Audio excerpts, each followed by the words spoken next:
Vamos seguir, então. Deixa eu...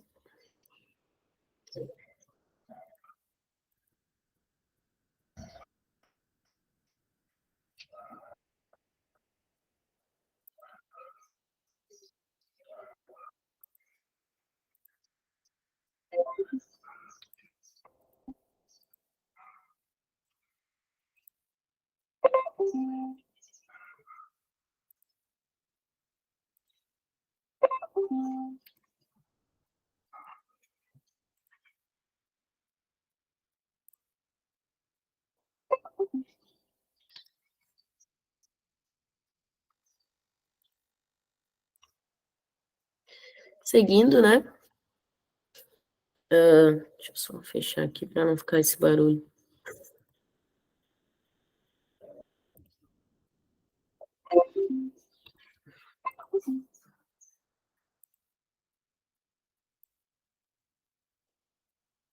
Acho que agora sim.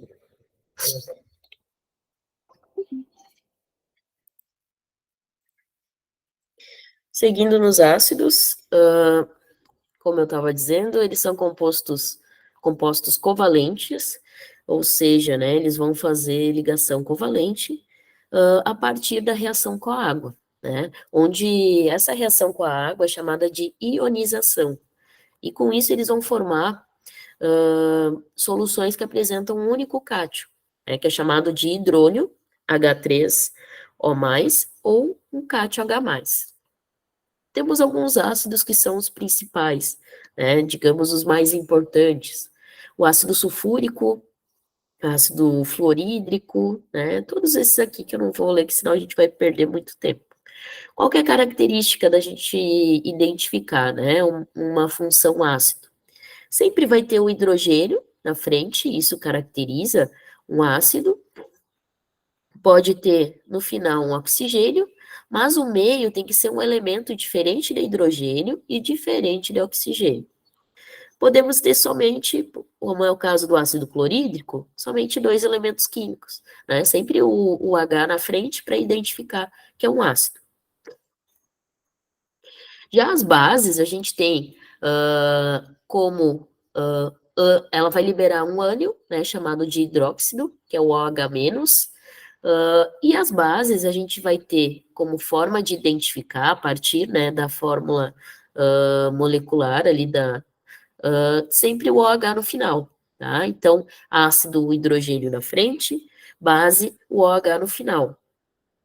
Já os sais, eles são formados a partir da reação de um ácido com uma base. Então, se eu pegar um ácido e misturar com uma base, eu vou formar um sal. Esse sal aqui, a gente tem no caso da formação do sal, vai sair o hidrogênio do ácido e vai sair o OH da base, né? Vai ficar só os elementos diferentes de hidrogênio e de oxigênio. Como exemplo aqui, né? Cloreto de sódio, que eu acho que é o sal mais simples que tem, NaCl, né? E temos outros sais também. Tem sal que fica com oxigênio, tá? Que o oxigênio ele não vai sair por completo. Os óxidos são compostos binários, né? Ou seja, o que que é isso, né? São formados apenas por dois elementos químicos. Posso ter uma quantidade maior desses elementos? Pode, mas eu não posso ter um terceiro elemento químico diferente dos que estão nessa molécula. Então, exemplo de óxido, né? E o óxido, ele, pelo nome mesmo, né, que já diz, sempre vai ter o oxigênio, tá? O oxigênio, ele tem que estar integrando essa molécula de óxido. Então, é o oxigênio e outro elemento diferente dele, né? Que daí fica mais fácil da gente lembrar. Ah, chegamos, né? Na parte 2 é muita coisa, né, gente? Mas eu acho que vai dar para revisar tudo. Claro que não é de uma forma mais detalhada, né? Mas eu acho que vai dar uma ajudada para vocês. Módulo 2, então, que é a parte do segundo ano de Química, né? A gente tem como principais conteúdos cobrados no Enem, a termoquímica e a eletroquímica, né? O que que esses conteúdos eles vão estudar? Vão estudar a transformação da matéria. No primeiro ano, a gente estuda como que essa matéria é formada. Os átomos, a tabela, as as funções inorgânicas, né? Mas no segundo ano a gente vai pegar esse conteúdo e aplica em suas transformações, né? Essas transformações elas vão levar em conta temperatura, né? Fornecimento de energia, absorção de energia. Então aqui, ó, né, a gente tem transformações físicas e químicas, né, como principal conceito dessa transformação da matéria. Uma transformação física é aquela que não vai mudar a constituição química desse material, né? Por exemplo, peguei uma folha e cortei ela ao meio. Ainda segue sendo folha, né? Segue sendo celulose ali naquela constituição química. Mas se eu pegar essa folha e queimar ela, eu vou transformar essa celulose em carvão, né? Então eu vou promover uma transformação química, eu vou alterar a composição química daquele material. Termoquímica, então. Termoquímica, ela vai estudar as reações, né? E essas reações, elas vão envolver a absorção de energia ou a liberação de energia térmica, né? Energia térmica na forma de calor. Temos aqui a reação de combustão, né? Que é a reação de aquecimento. Essa reação de combustão, ela está presente, né, em processos como no abastecimento de um carro, quando a gente liga o fogão, quando a gente coloca fogo em alguma coisa, né? Então, ela vai envolver a presença do oxigênio, né, como o agente combustor daquela reação, né, e vai envolver uma temperatura alta. Aí nós temos aqui, né, também liberação de energia térmica. Vamos ver aqui. Por exemplo, né, o processo de condensação, né, que é quando tem a troca de estado físico da matéria, né, ela sai do estado sólido e vai para o estado líquido, né? A condensação é essa mudança. E ela depende da umidade do ar, né, ou seja, da perda e da liberação de calor. Então, aqui o exemplo quando a gente tem, né, uma garrafa de vidro, que ela está congelada e ela começa a ter esse contato com a umidade do ar, e aquele gelo, né, que estava por fora, ele vai derretendo, né? Vai virando um líquido. Bom, aí a gente tem dois processos de liberação e de absorção de energia, tá? Processos exotérmicos e processos endotérmicos, né? Que são essa classificação utilizada. Exotérmico, ele vai liberar energia, né? Então, pense no exo, pense em algo externo, né? O calor indo para fora desse corpo ou desse material. Já o endotérmico, pensa em algo para dentro, né? Absorvendo calor e absorvendo energia. Aqui a gente tem alguns exemplos, né, para demonstrar. Vamos nesse exemplo 3 aqui, por exemplo. Uma bateria elétrica, quando usada por muito tempo, aquece, ocorrendo um processo exotérmico. Processo endotérmico aqui, quando você passa álcool na parede, sente aquele geladinho, isso porque o álcool absorve calor da pele, esta retirada de calor faz a temperatura baixar. Então, como neste caso, houve um processo endotérmico. O importante mesmo é lembrar de como que ele ocorre, né? Exotérmico sempre vai ser a liberação de calor, endotérmico, a absorção de calor. E aí a gente entra na parte, né, dos gráficos. Esse conteúdo ele tem alguns gráficos, né, e algumas fórmulas. Esse ΔH, o delta que é o triângulo, né, ele indica que tem uma variação, né, de temperatura, no caso do calor, é uma variação de entalpia, que é chamada de variação de entalpia. No processo exotérmico e no processo endotérmico, né, a gente vai ter dois caminhos diferentes de reação, né, e daí esses caminhos, nas questões do Enem, eles são indicados a partir de um gráfico para vocês consultarem, né? Então, é importante nessas questões que tenha gráfico, vocês visualizarem, né, o formato desse gráfico e darem uma olhada nas informações que ele fornece. Uma reação que tem origem, né, a partir de um processo exotérmico, que é um processo que vai liberar calor, o gráfico dele vai iniciar em cima e vai terminar lá embaixo, tá? Então vai ser uma queda. Já o processo endotérmico, que é o processo de absorção do calor, ele vai começar embaixo, né? Vai ser o contrário do exotérmico, e o gráfico vai terminar lá em cima, né? A curva do gráfico sempre vai terminar em cima. Aí nós temos, né, a famosa lei de Hess. A lei de Hess, eu tô rindo porque é um assunto muito complicadinho, tá? A lei de Hess, ela vai determinar a quantidade de calor liberada ou absorvida em uma reação, né? Ah, e as aplicações dessa lei, né, elas envolvem a questão da entalpia de reação, né? E aí a gente tem que fazer alguns cálculos. Vou pegar como exemplo aqui essa questão 49, o ano eu não sei, tá? Acabei não colocando. O benzeno, né? O benzeno é um composto orgânico, esse daqui, ó, que tá aqui do lado, né? E aí daqui a pouco a gente vai chegar na química orgânica. Um importante solvente para a indústria química, o benzeno ele sempre aparece no Enem. Todos os anos ele é figurinha carimbada no Enem, porque ele tem essa importância na indústria química, né? Então ele participa de muitos processos químicos. É obtido industrialmente pela destilação do petróleo. Contudo, também pode ser sintetizado pela trimerização do acetileno catalisada por ferro metálico sob altas temperaturas, conforme a equação química, né? Aqui já tem um palavreado ali que a gente nunca viu na vida, né? Às vezes. É bem complicado mesmo e é proposital, tá? É justamente para vocês, além de confundir vocês, né, deixar vocês nervosos. Então, a gente vai para o mais fácil da questão, né? Então, aqui ele dá a reação, desse benzeno, né, da formação de benzeno. A energia envolvida nesse processo pode ser calculada indiretamente pela variação da entalpia das reações de combustão das substâncias participantes, as mesmas condições, nas mesmas condições experimentais. Então, aqui a gente tem a reação, né, as duas reações, e o valor de entalpia de cada uma, né? Aqui menos 310 kcal por mol, menos 780 kcal por mol. Aí ele pede, né, a variação de entalpia do processo de trimerização em quilocal para a formação de 1 mol de benzeno é a mais próxima de. Aí temos as alternativas. Vamos para a resolução, então. Opa.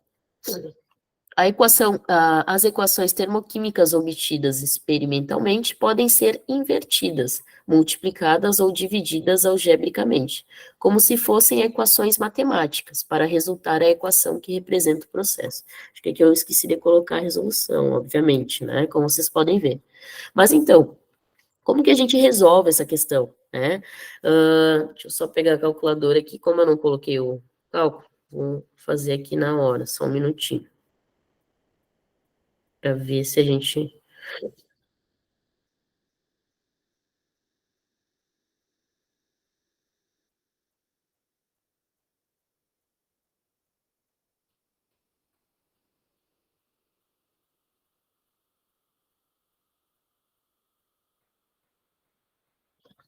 Tá? Então, assim, ó, vocês estão vendo ali, né? Eu deveria ter colocado, mas tudo bem, vamos tentar organizar o pensamento aqui, tá? A gente está vendo aqui, ó, que menos 310, né? Voltando para a fórmula, a gente pode ver aqui a fórmula, né, que é ΔH igual entalpia do produto menos entalpia do reagente. Aí o que que a gente vai fazer, né? Voltamos aqui para a nossa questão. Menos 310, menos 780, né? Só que daí, menos com menos, vai dar mais, né? Devido à questão ali dos sinais, né? Então, fica 310, vamos inverter para não ficar questão do sinal, né? Então, fica 780 menos 310, que vai dar mais 470. Confundiu? Um pouquinho, né? Vou tentar. Ai, não sei se. Deixa eu ver se eu consigo escrever aqui. Tinha aparecido um negócio aqui. Não. Ó,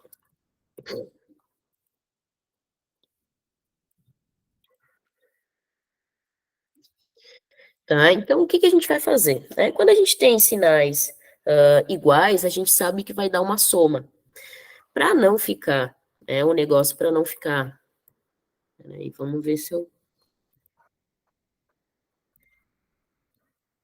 Não, também. Ai, gente, isso daqui é muito ruim.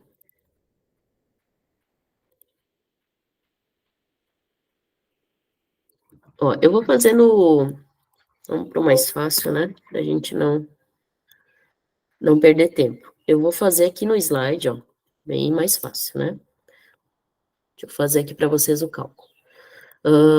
Como eu disse, como a gente tem aqui, ó, inverter, né? A gente sempre vai inverter para a questão do sinal, né? Então, o que acontece ali? A gente tem os dois negativos, né? A gente sabe que a fórmula, eu não consigo escrever nisso,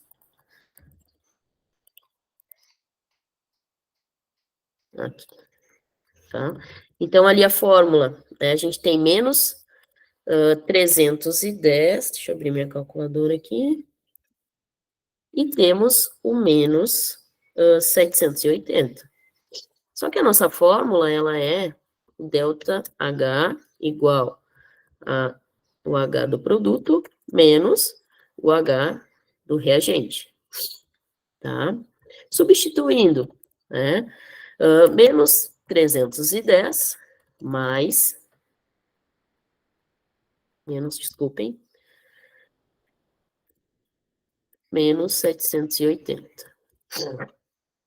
Menos com menos, fica mais, tá? Só que daí, né, para a gente não ficar com sinal negativo, e vocês também, né, não se complicarem nessa questão do sinal, a gente pode inverter essa reação.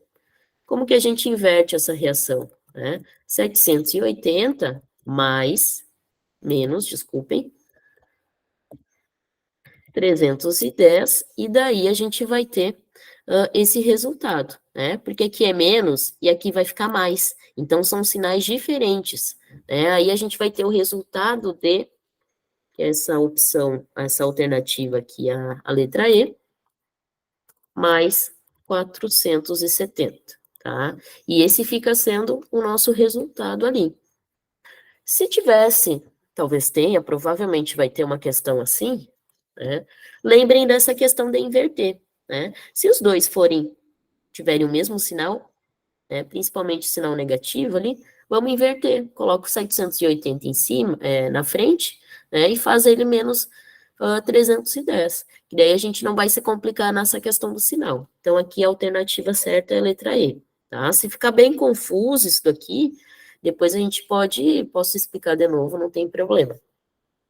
Seguimos então aqui no conteúdo.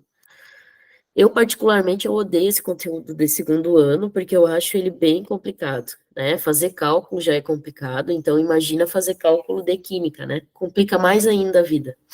A eletroquímica, vamos seguir aqui uma parte mais teórica, né? Ela vai tratar das reações de oxidação e redução, né? O que são reações de oxidação e redução? É reação de perda e ganho de elétrons. Então, a gente tem como representantes da eletroquímica aqui materiais como as pilhas e as baterias, né, que são estudadas. Elas funcionam a partir dessa reação de oxidação e redução. Sempre tem que ter um elemento negativo reagindo com um elemento positivo dentro desses materiais.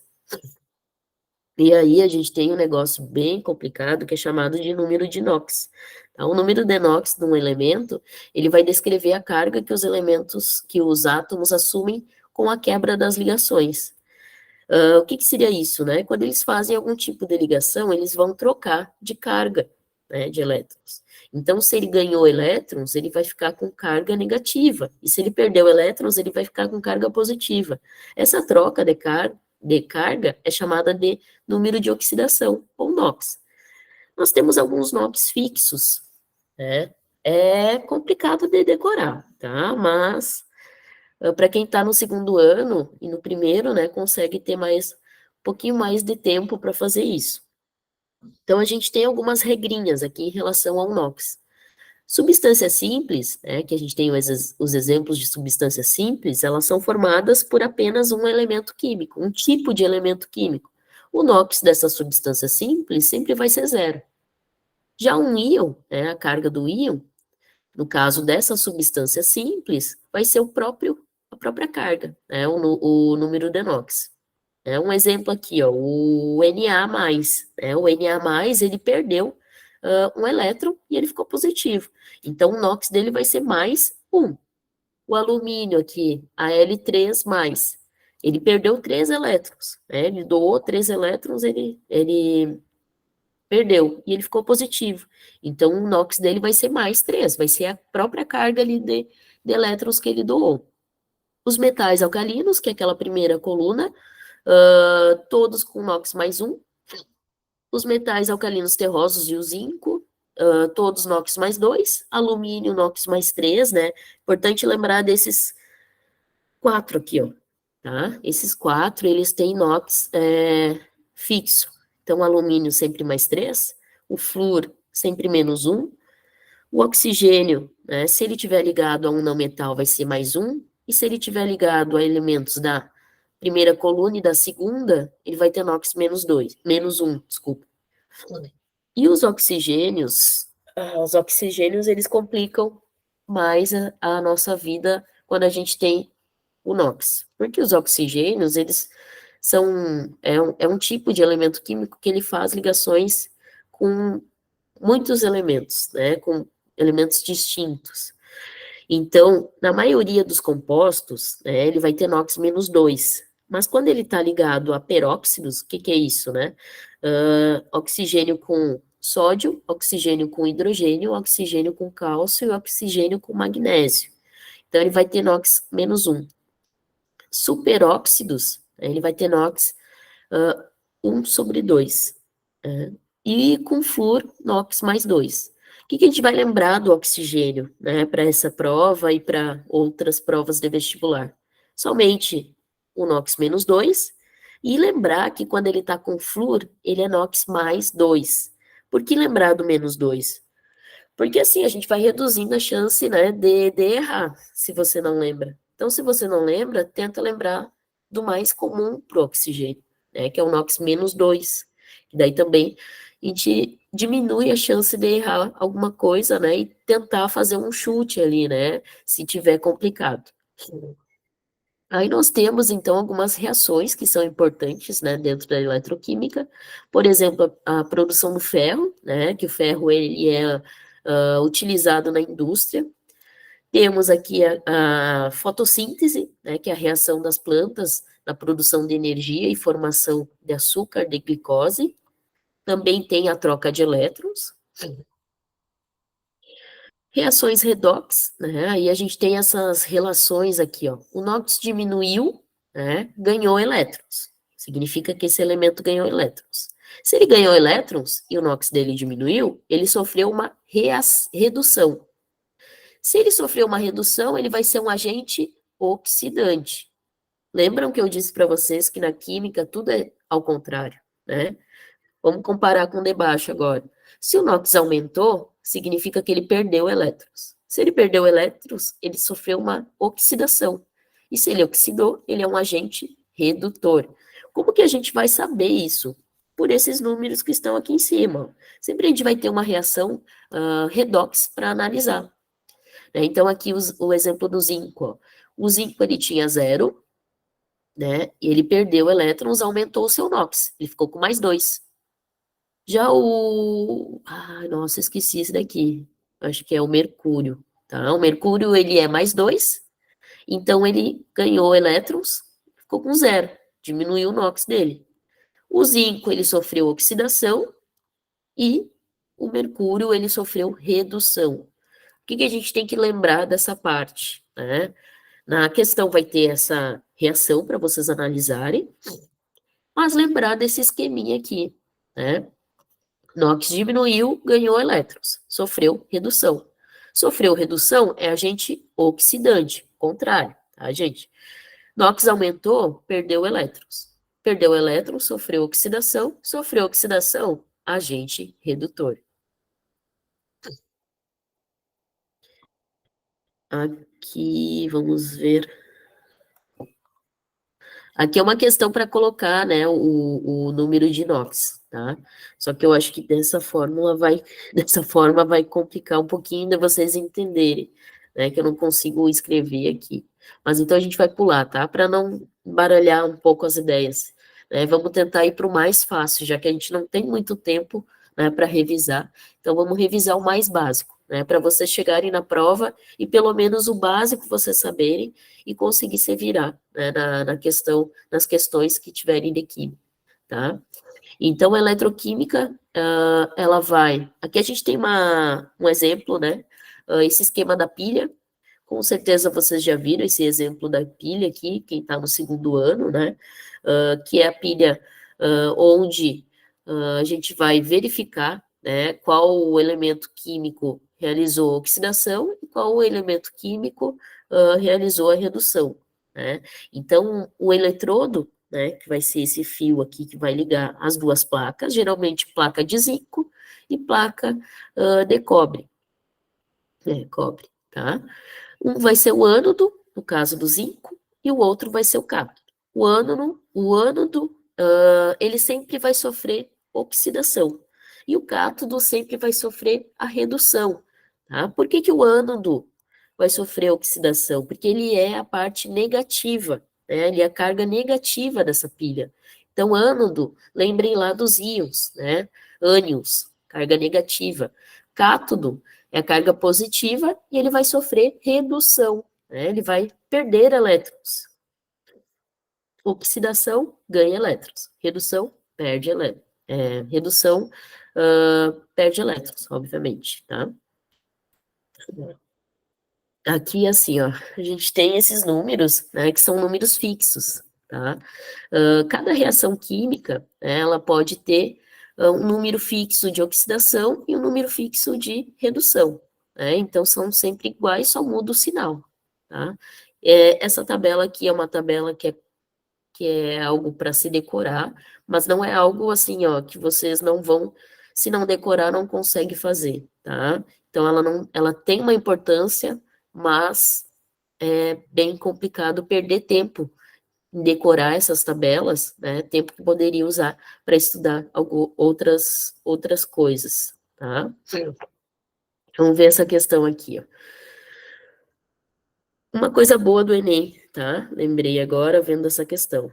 Ele vai colocar os potenciais de redução ou de oxidação para vocês consultarem, geralmente em quadros. Então, isso dá uma ajudada, né? Questão 82 do Enem 2012. O boato de que os lacres das latas de alumínio teriam um alto valor comercial levou muitas pessoas a juntarem esse material na expectativa de ganhar dinheiro com sua venda. As empresas fabricantes de alumínio esclarecem que isso não passa de uma lenda urbana, pois ao retirar o anel da lata, dificulta-se a reciclagem. Como a liga do qual é feito o anel contém teor de magnésio, se ele não estiver junto com a lata, fica mais fácil ocorrer a oxidação do alumínio no forno. A tabela apresenta semi-reações e os valores de potencial padrão de redução de alguns metais. Então, aqui a gente tem a semi-reação do lítio, a semi-reação do potássio, semi-reação do magnésio, do alumínio, do zinco e do cobre. Com base no texto e na tabela, que metais poderiam entrar na composição do anel das latas com a mesma função do magnésio, ou seja, proteger o alumínio da oxidação nos fornos e não deixar diminuir o rendimento de sua reciclagem. Então, a gente pode observar que o potencial padrão de redução do magnésio, que é esse daqui, ele é menor que o do alumínio, tá? Que é o de baixo aqui. Consequentemente, o magnésio ele vai ter uma tendência maior a se oxidar. Por isso, né, ele oxida-se no lugar do alumínio protegendo. Tá? Então, a gente observa aqui esses dois, ó, apenas magnésio e o alumínio. Por que apenas magnésio e alumínio? Porque é o que o texto menciona, tá, pessoal? Ele não está mencionando outros ali. Ele está falando só do magnésio e do alumínio. Então, assim, dando esse quadro com um monte de semi-reação e um monte de número, vocês já vão se confundir. Mas o texto, ele fala somente magnésio e alumínio. Então, como o magnésio, ele tem esse potencial padrão de redução, que é menor do que o alumínio, né, ele pode ser utilizado. Aqui, vamos ver. Cadê as... somente o lítio, somente o cobre, somente o potássio, somente o cobre e o zinco, somente o lixo e o potássio.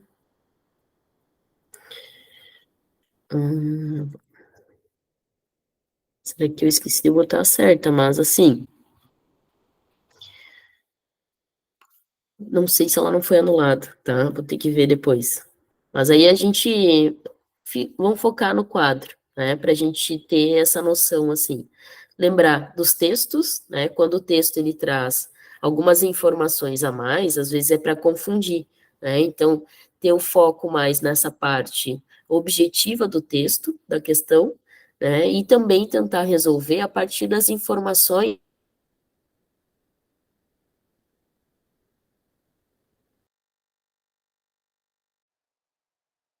consegue ter uma noção um pouco do que prever para a resposta, né? Até porque nem sempre a gente vai saber, né, ali a resposta da questão. Tem coisas que eles elaboram com uma profundidade, né, de conteúdos que às vezes a gente não passa pelo ensino médio, tá? Vamos dar uma adiantada, então, né? Já são 2h53, para não ficar muito longo. Cálculos estequiométricos, né? E esse é um tormento, acho que para todo mundo. Os cálculos estequiométricos, eles vão ajudar, né, a fazer essa relação entre reagentes e produtos em uma reação química. A quantidade de reagentes que eu tenho na reação, ela tem que ser igual, exatamente igual à quantidade de produtos que eu tenho no final dessa reação. Então, o cálculo estequiométrico, ele é utilizado para verificar essa quantidade, né? Aqui a gente tem um macete, né? Que é o macete do macho, tá? Não sei se vocês conhecem. Mas no macete do macho, ele traz uma ordem para vocês começarem a balancear uma reação. Então, primeiro faz o balanceamento dos metais, ou seja, dos elementos que são metais, né? Aqui no exemplo, ó, o metal pega o sódio primeiro, faz o balanceamento. Eu tenho 2 átomos de sódio desse lado, eu tenho que ter 2 do outro lado. Coloco o número 2 ali na frente. Só posso acrescentar números na frente. Depois eu vou balancear os ametais, tá? Que são aqueles que não são metais, obviamente. Então, aqui o balanceamento do cloro, né? Desse lado eu tenho 2 átomos de cloro, porque esse 2 que está na frente da molécula, ele vai multiplicar o hidrogênio e multiplica o cloro. Coloco 2 ali na frente, né, lá nos produtos. Depois, pela ordem, carbonos, né, se a molécula apresentar carbonos. Depois, hidrogênio e depois, por último, o oxigênio, né? Então, lembrem desse macete aí do macho, tá? Para ir por essa ordem. Primeiro metais, ametais, carbono, hidrogênio e oxigênio. Aqui, quantidade de mols. E aí, né, pessoal, chegamos à terceira parte, tá? Que é a química orgânica. E daí a gente vai encerrar, né, a revisão nesse terceiro módulo de química orgânica. Química orgânica, então, é uma parte bem extensa, né, do conteúdo. Ela é dividida, né, em compostos formados prioritariamente por carbono e hidrogênio e outros elementos diferentes de carbono e hidrogênio. Então, nós temos um primeiro grupo, que são os hidrocarbonetos, que são os compostos formados somente de carbono e hidrogênio. Esses hidrocarbonetos, eles são divididos, né, em subgrupos. Os alcanos, que são aqueles que têm ligação, fazem ligações simples, alcenos que têm pelo menos uma ligação dupla, alcinos que têm ligação tripla, alcadienos que têm 2 ligações duplas, ciclanos que são compostos orgânicos de cadeia fechada, né, ou seja, aqueles compostos que têm um quadradinho, né, que tem um triângulo e assim por diante, e hidrocarbonetos aromáticos, que daí a gente tem o benzeno, né, o fenol, como alguns dos representantes. Lembrando, né, que o carbono ele vai fazer somente 4 ligações, né, porque ele precisa de 4 elétrons, né, para completar o octeto dele. Então, ele precisa fazer 4 ligações, todas compartilhadas, né, ele não faz ligação iônica. Então, aqui as características, né? Os alcanos, a gente tem como representante o metano, né, ele vai ter cadeia aberta, ligação simples, pode ser acíclico e saturado, né? Que é as características dele. O alceno, ele vai ter uma ligação dupla em sua cadeia, né? Então, a gente tem a demonstração ali de como é feito. Os alcinos têm ligação tripla. Aí nós temos, né? Os alcadienos, que tem duas ligações duplas, os ciclanos, né, como eu disse, vai formar alguma estrutura ali geométrica, né, um quadrado, um triângulo, e os hidrocarbonetos aromáticos, né, o representante ali, o benzeno, né, que ele com seus anéis aromáticos. Essa bolinha aqui, como eu disse, né, ela é a mesma coisa que essa estrutura aqui, só que esses elétrons que ficam dentro dele, eles ficam se movimentando e formam, né, essa bolinha. Aí nós temos as funções orgânicas, né, a função álcool, ela vai ter a característica, né, de ter um OH ligado à cadeia carbônica, um exemplo de álcool ali, o etanol, os fenóis, né, que tem a estrutura aqui da molécula com essa bolinha no meio e o OH lá em cima, né, sempre em cima. Os éteres, que tem essa característica aqui de ter um oxigênio e dois radicais, né? O que são os radicais? São as cadeias carbônicas, né? Que vão estar ligadas a esse oxigênio. E sempre vai estar dessa forma, tá?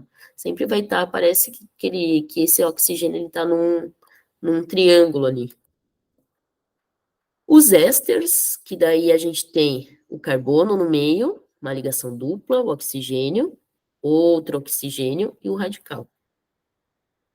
O aldeído, né? Que daí o aldeído, essa daqui é a estrutura orgânica dele, ó.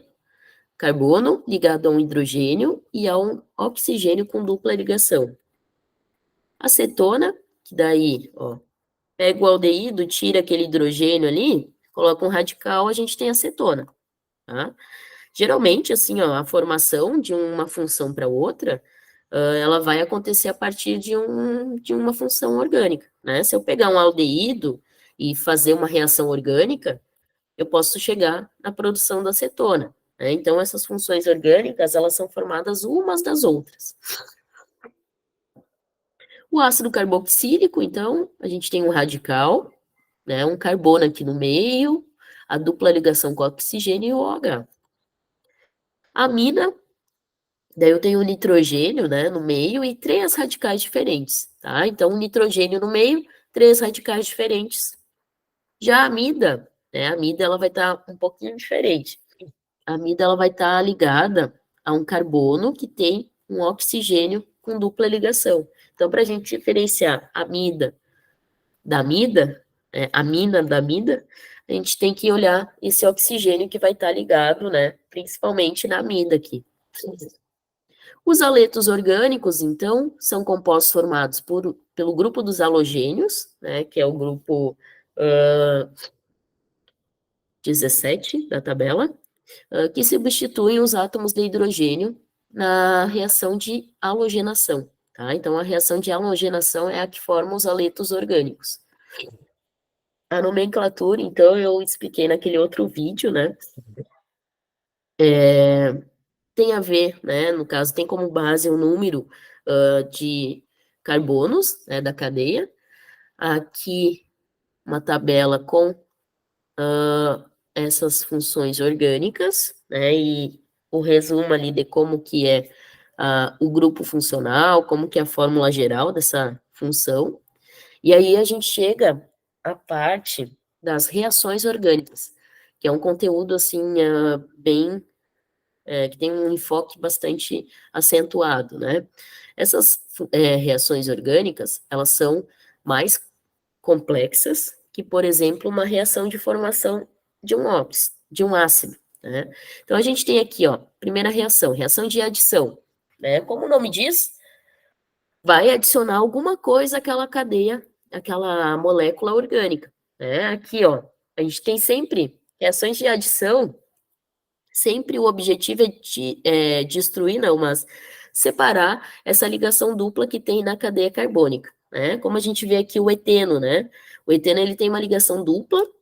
Esse esse OH, ele vai reagir com esse primeiro carbono, né? E esse hidrogênio, ele vai reagir com o segundo. O que que eles vão fazer? Eles vão tirar uma ligação dupla, vai ficar simples, como a gente vê aqui no produto, e esse OH, ele vai lá para cima, ó, tá? Então, tirou a ligação dupla e é substituído e o OH entra na molécula, tá? Então, reação de adição, característica tirar a ligação dupla dos alcenos, né? E o OH entra nessa molécula.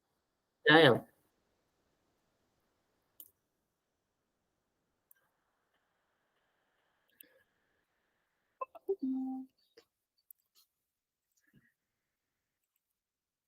Seguindo, então. Reação de substituição, o nome mesmo diz.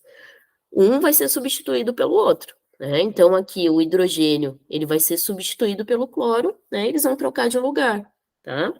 E também essa reação de substituição, ela tem característica de formar